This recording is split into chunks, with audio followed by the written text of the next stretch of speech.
Мы с вами продолжаем изучать текст акиды имама Тахави и продолжая тему особенностей Ахлю Сунна аль-Джамаа, имам Тахави говорит о сподвижниках пророка саллаллаху алейхи ва саллям. Если на предыдущем занятии, в конце предыдущего занятия мы говорили в целом о том, что Ахлю Сунна аль-Джамаа любят всех сподвижников пророка, саллаллаху алейхи ва саллям, всех их уважают и не проявляют особого усердия, нет какого-то такого преувеличения в любви к кому-то отдельному из подвижников пророка, саллаллаху алейхи вассалям. Теперь имам Тахави, или далее имам Тахави переходит к четырем наиболее почитаемым сподвижникам пророка, саллаллаху алейхи вассалям, а именно четырем праведным халифам. Каулюху, слова имама Тахави: ونثبت الخلافة بعد رسول الله صلى الله عليه وسلم لأبي بكر تفضيلا له تقديما على جميع الأمة، ثم لعمر بن الخطاب، ثم لعثمان بن عفان، ثم لعلي بن أبي طالب رضي الله عنهم، وهم الخلفاء الراشدون والأئمة المهتدون والأئمة المهديون. В одном из вариантов.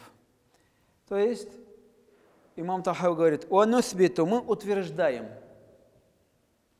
То есть, сабата, что, когда мы говорим о чем-то сабата, то это значит, что эта вещь утверждена, она установлена, она надежна. То есть, нусбиту — мы утверждаем, хиляфата ба'да Расулиллахи саллаллаху алейхи вассалям, что после пророка саллаллаху алейхи вассалям халифат перешел к لأبي بكر الصديق كأبو بكر الصديق رضي الله عنهم تفضيلا له تقديما على جميع الأمة. И это было особым почетом в отношении него от всей уммы. ثم لعمر بن الخطاب, затем عمر بن الخطاب رضي الله عنه, ثم لعثمان بن عفان, затем عثمان بن عفان رضي الله عنه, ثم لعلي بن أبي طالب رضي الله عنهم, дальше علي بن أبي طالب رضي الله عنه, وهم الخلفاء الراشدون, они все являются праведными халифами, والأئمة المهديون, и имамами, наставляющими людей на прямой путь. Эти слова являются ответом шиитам, вернее, даже не всем шиитам, той части шиитов, которая не признает халифат, а также последовательность халифата этих сподвижников. Среди шиитов есть те, которые по своим убеждениям очень близки к нам, это йеменские зайдиты. Единственным их отличием является особая любовь к Али, рады Аллаху анху. А легитимность четырех праведных халифов они признают, их уважают, любят, не проклинают. То есть единственное отличие заключается в том, что они особо выделяют Али, рады Аллаху анху, относятся к нему с особой любовью. Что касается остальных шиитов, то среди них есть те, кто не признают легитимность первых четырех халифов, однако их не проклинают. И самые далекие от нас по своим убеждениям — это те, кто проклинают сподвижников пророка, саллаллаху алейхи ва саллям. Об этом мы уже говорили, о том, что недопустимо их проклинать. Таким образом, согласно нашим убеждениям, убеждениям Ахлю Сунна аль-Джамаа, халифат или правление государством после пророка, саллаллаху алейхи ва саллям, перешло Абу Бакру. И сам термин халифа обозначает наместник, тот, кто идет после него. И, безусловно, Абу Бакр, рады Аллаху анху, среди сахабов занимал особое место. Как известно, он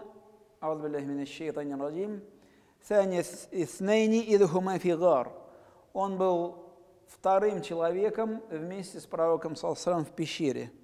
То есть речь идет о том, что Абу Бакр, ради Аллаху анху, сопровождал пророка, саллаллаху алейхи, в самые трудные минуты его жизни.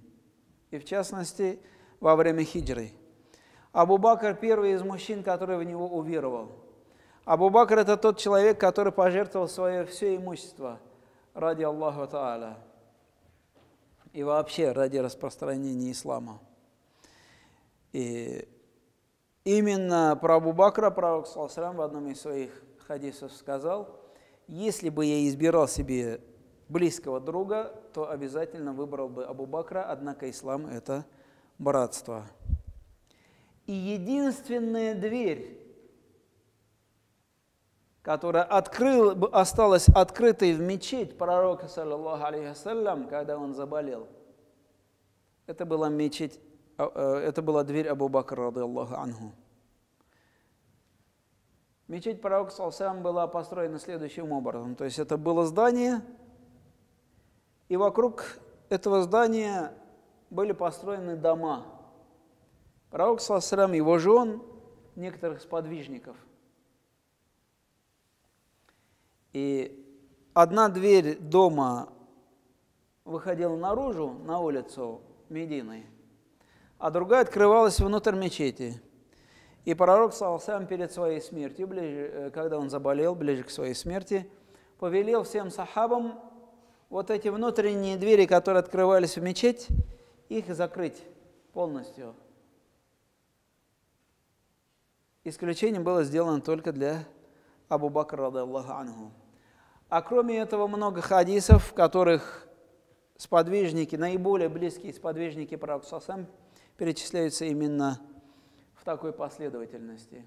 А также мы с вами помним хадис, в котором пророк ﷺ сказал про Абу Бакра: если была бы взвешена вера всех жителей земли и Абу Бакра, то вера Абу Бакра перевесила бы. То есть из этого мы можем сделать вывод, что да, Абу Бакр заслуживал того, чтобы быть самым приближенным к пророку ﷺ человеком, и заслуживал степени халифа после него. И точно таким образом это произошло. После ухода пророка, саллаллаху алейхи, сначала ансары, потом мухаджиры присягнули пророку, саллаллаху алейхи, вернее, первым был Умар ибн аль-Хаттаб, присягнули Абу Бакру, ради Аллаху анху, первым был Умар ибн аль-Хаттаб, и за ним последовали остальные сахабы. Вторым по степени среди сахабов был Умар ибн аль-Хаттаб. О нем можно тоже много рассказывать, о том, что Коран в 5 или в 7 местах совпал с желаниями, с дуа, с теми идеями, которые высказывал Умар ибн аль-Хаттаб, ради Аллаху анху. Также мы знаем, что если Умар ибн аль-Хаттаб шел одной дорогой, то шайтан обязательно обходил его по другой дороге и так далее и тому подобное. То есть Умар ибн аль-Хаттаб также был среди сахабов очень авторитетным. И именно по этой причине Абу Бакр, ради Аллаху анху, во время своей предсмертной болезни написал завещание на имя Умар ибн аль-Хаттаба. Назвал его по имени. И после смерти Абу Бакра, ради Аллаху анху, завещание было зачитано. У сахабов спросили, согласны ли они с этим завещанием. Они сказали, что согласны. И начали присягать Умар ибн аль-Хаттабу, ради Аллаху анху. Кстати, также нужно отметить, что Умар ибн аль-Хаттаб, ради Аллаху анху, приходился пророку ﷺ тестем. Следующим халифом, третьим халифом стал Усман ибн Аффан, ради Аллаху анху. Умар ибн аль-Хаттаб, после того, как на него было совершено покушение, тоже написал завещание. Но в завещании он упомянул остальных сподвижников, обрадованных раем, которые еще были живы в то время. И из этих людей была сформирована шура, совет, который опрашивал мусульман, кем или кого они хотят видеть в роли халифа. И в результате этого вопроса они остановились на кандидатуре Усмана бин Аффана, ради Аллаху анху, и снова верующие ему присягнули. После гибели Усмана бин Аффана, ради Аллаху анху, произошел раскол, когда Али, ради Аллаху анху, выступал за то, чтобы сначала установить в государстве порядок, избрать халифа, законную власть.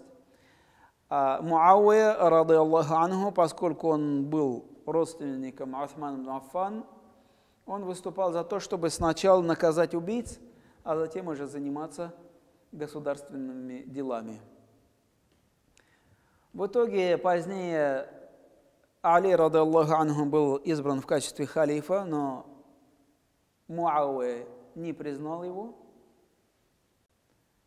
И, как известно, позднее войско Али, ради Аллаху анху, раскололось на два лагеря: шиитов, которые его поддерживали, и хариджитов, которые выступили против него. И именно от рук хариджитов он погиб.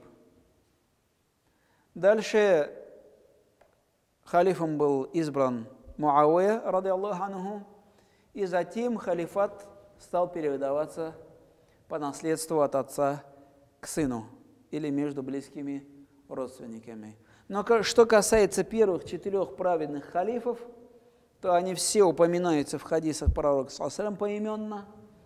И с точки зрения нас, ахлюс сунна валь джамаа, их правление вот в таком порядке: Абу Бакр, Умар, Усман, Али, ради Аллаху анхум, она легитимна. Поэтому мы должны признавать их власть, тем более, что пророк саллаллаху алейхи ва саллям называет их хуляфа ар-рашидун, праведными халифами, а также валь-аимматуль махдиюн, имамами, ведущими людей по прямому пути. Именно поэтому пророк саллаллаху алейхи ва саллям в своем хадисе говорит: «Алейкум би суннати ва суннати хуляфаи ар-рашидин мин ба'ди». Следуйте за моей сунной и сунной праведных халифов после меня. Таким образом, пророк саллаллаху алейхи ва саллям эту сунну утвердил. Далее имам Тахауи, продолжая говорить о степени сахабов, перечисляет 10 обрадованных раем. Каулюху, слова имама Тахауи: «Ва инна ашарата алладина саммахум Расулуллахи ва башшарахум биль джаннати, нашхаду лахум биль джаннати, аля ма шахида лахум Расулуллах, ва каулюху аль-хак, وهم أبو بكر وعمر وعثمان وعلي وطلحة والزبير وسعد وسعيد وعبد الرحمن بن عوف وأبو عبيد بن الجراح، وهم أمناء هذه الأمة رضوان الله عليهم أجمعين. ومن أحسن القول في أصحاب رسول الله صلى الله عليه وسلم وأزواجه وذرياته فقد برئ من النفاق». Имам Тахауи говорит: а также мы верим или признаем, или утверждаем, что 10 обрадованных раем, которых пророк саллаллаху алейхи ва саллям упомянул в хадисе и обрадовал раем, мы свидетельствуем, признаем, что они являются обитателями рая, точно так же, как об этом засвидетельствовал пророк, саллаллаху алейхи ва саллям. «Ва каулюху аль-хак», его слова истина. «Вахум», они, и дальше идет перечисление. Абу Бакр, Умар, Усман, Али, ради Аллаху анху. О них мы с вами уже сказали. Дальше идут Тальха ва Зубайр. Это сподвижники пророка саллаллаху алейхи ва саллям. В принципе, все они, 10 обрадованных раем, приняли ислам в первые, можно сказать, дни после того, как пророку саллаллаху алейхи ва саллям было дано пророчество. Тальха ибн Убайдиллах Зубайр бин Ауам, Саад бин Аби Ваккас, Саид бин Зейд, он приходился Умар бин Аль-Хаттабу зятем, Абдуррахман бин Ауф, Абу Абайда бин Аль-Джаррах. Все они приняли участие в самом сложном периоде, через который прошел пророк, саллаллаху алейхи ва саллям. Они приняли участие почти во всех битвах вместе с пророком, саллаллаху алейхи ва саллям. Они вместе с пророком, саллаллаху алейхи ва саллям, переселились в Медину, и именно они поддерживали пророка, саллаллаху алейхи ва саллям, в самые сложные периоды. И из хадиса пророка, саллаллаху алейхи ва саллям, мы узнаем, что однажды пророк, саллаллаху алейхи ва саллям, сидел вместе со своими сподвижниками, и вдруг он сказал: сейчас к вам войдет сюда, в эту комнату, один из обитателей рая. И первым вошел Абу Бакр, ради Аллаху анху.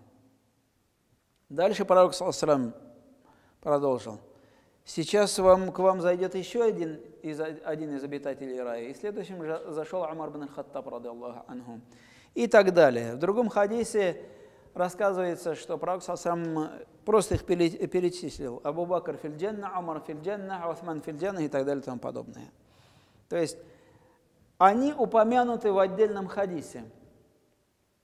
Однако помимо них, или помимо этого хадиса, есть еще несколько разрозненных хадисов, из которых мы узнаем, что есть и другие, обрадованные раем при жизни. Или есть и другие, о ком пророк, саллаллаху алейхи ва саллям, точно сообщил. Из них Биляль бин Рабах, ради Аллаху анху. Биляль, эфиоп, первый муаззин в исламе. О нем, о том, что он обрадованный раем, мы узнаем из хадиса пророка, саллаллаху алейхи ва саллям, где рассказывается о том, что пророк, саллаллаху алейхи ва саллям, однажды утром, когда сидел с сахабами, спросил у Биляля: Биляль, что ты делаешь такого, что я тебе не поручил? Какое твое деяние послужило причиной того, что я слышал твои шаги в раю? И Биляль ответил: я вообще ничего особого не делаю. Единственное мое деяние, о котором я не узнал от тебя, заключается в том, что перед тем, как сказать азан, я обязательно беру тахарат, делаю омовение, и после омовения совершаю 2 ракиата добровольной молитвы. И пророк саллаллаху алейхи ва саллям утвердил это деяние в качестве сунны. Также, например, мы узнаем, что обитателем рая является Джафар бин Аби Талиб, двоюродный брат пророка, саллаллаху алейхи ва саллям, который погиб во время битвы Му'та. Он не был обрадован раем при жизни, однако при жизни пророка, саллаллаху алейхи ва саллям, стало известно, что он обитатель рая. То есть после того, как он погиб, пророк, саллаллаху алейхи ва саллям, сказал, что Аллах Та'аля вместо его 2 отрубленных рук подарил ему в раю крылья. То есть логический вывод, что он из обитателей рая.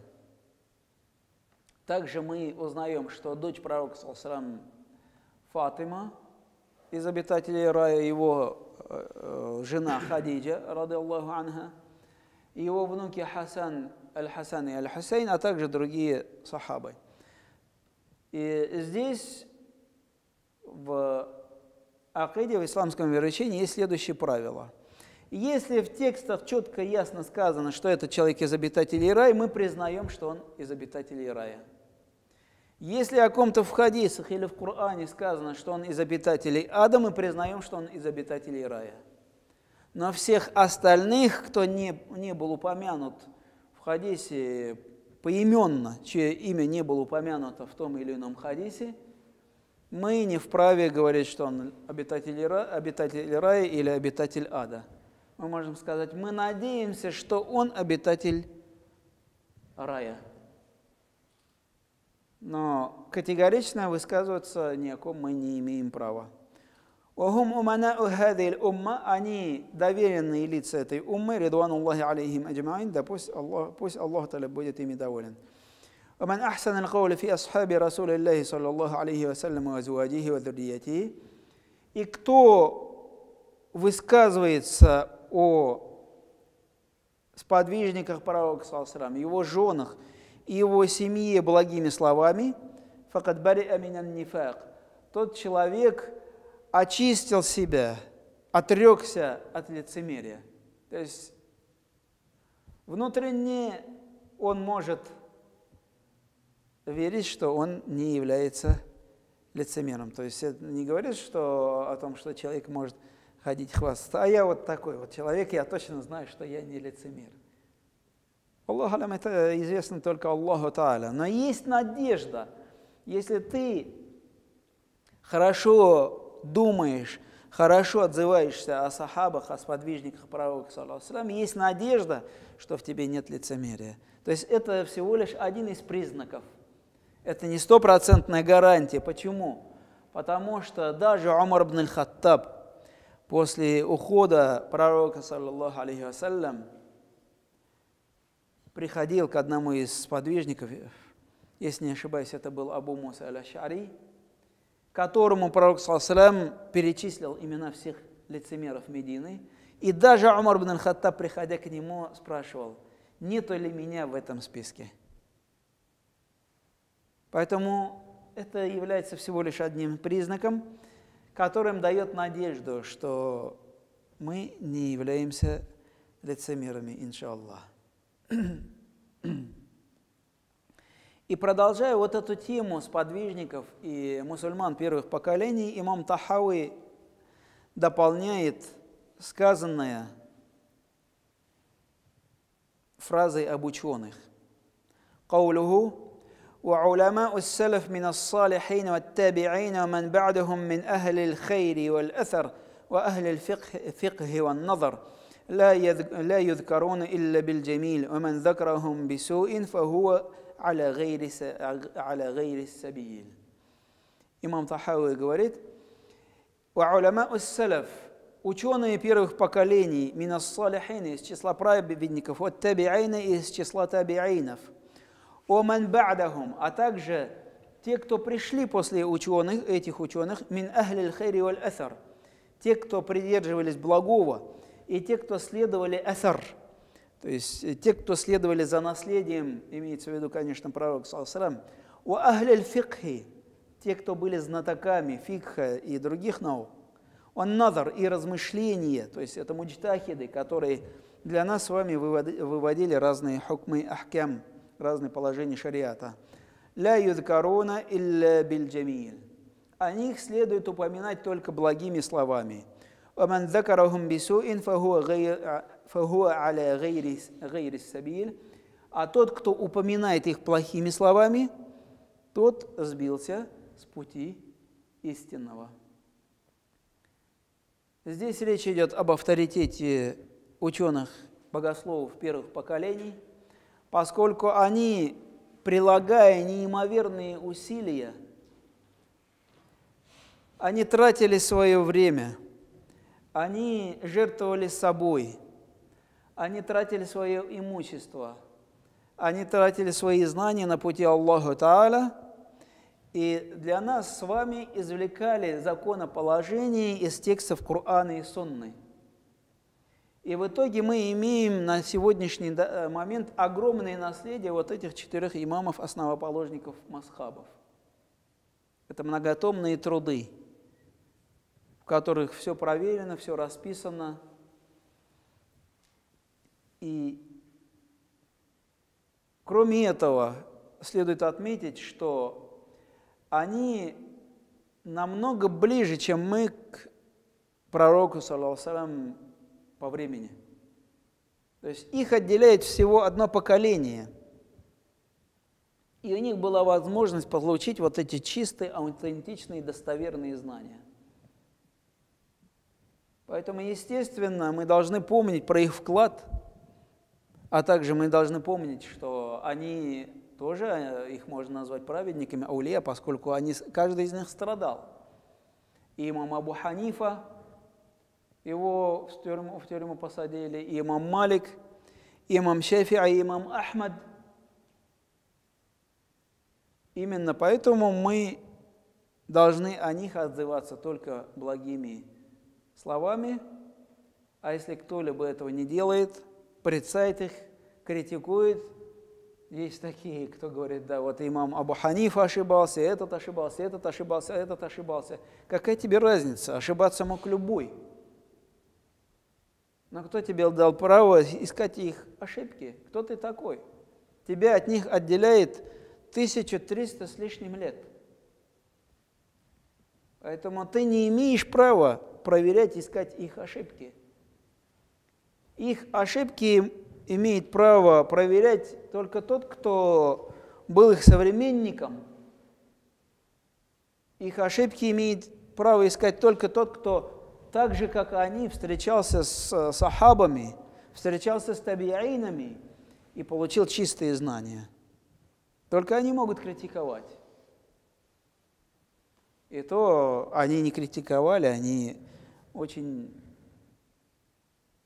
с сознанием ахляка, сознанием манер, сознанием этики относились друг к другу. На сегодня мы с вами, или на этом мы с вами сегодняшнее занятие завершаем.